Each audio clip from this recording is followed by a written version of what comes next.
ఆంధ్ర రాష్ట్రంలో వైఎస్ఆర్సీపీ నేత అంబాటి రాంబాబు గారి అరెస్ట్ వెనకాల చాలా పెద్ద కుట్రలే దాగి ఉన్నాయి.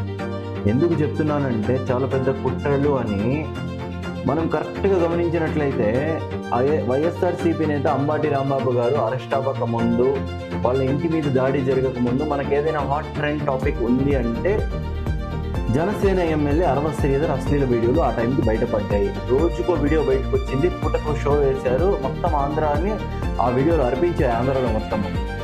సో ఇదంతా సెకండరీ. నెక్స్ట్ అదే టైంలో శ్రీవారి లడ్డులో ఎటువంటి కల్తీ జరగలేదు, అంటే యానిమల్ ఫ్యాట్ యాడ్ అవ్వలేదు అని చెప్పేసి సిబిఐ స్టేట్మెంట్ ఇచ్చింది. There no adultery fat and animal fat added in to the Srivari laddu అని చెప్పి. ఇది రెండు జీర్ణించుకోలేక ప్రజల దృష్టి అంతా ఈ లడ్డు శ్రీవారి లడ్డు మీద, జనసేన ఎమ్మెల్యే అరవ శ్రీధర్ మీద ఉండగా ఈ దృష్టిని, ప్రజల దృష్టిని అంబాటి రాంబాబు మీదకి మళ్లించారు వీళ్ళందరూ. అంబాటి రాంబాబు గారు గుంటూరు జిల్లాలో గుడికి వెళ్ళి పూజ చేసుకొని వస్తున్న సమయంలో ఒక అసభ్యకరమైనటువంటి బ్యానర్ని, విషపూరితమైన సమాచారం అందిస్తున్నటువంటి ఒక బ్యానర్ని గమనించారు.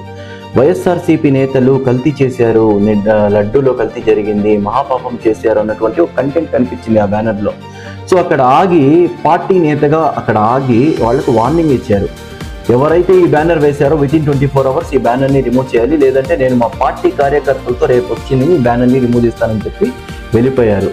ఈ ప్రజల దృష్టి కరెక్ట్గా అరవ శ్రీధర్ జనసేన ఎమ్మెల్యే వీడియోల మీద ఉన్నాయి, శ్రీవారి లడ్డు మీద ఉంది. ఈ టైంలో ప్రజల దృష్టిని అంబాటి రాంబాబు గారి మీదకి మళ్లించే విధంగా ప్లాన్గా చేసినటువంటి పక్కా ప్లాన్ ఇది, పక్కా కుట్రలో భాగమే ఇది అంబాటి రాంబాబు గారి అరెస్ట్. మీ ఒపీనియన్ కూడా నాకు తెలియజేయండి.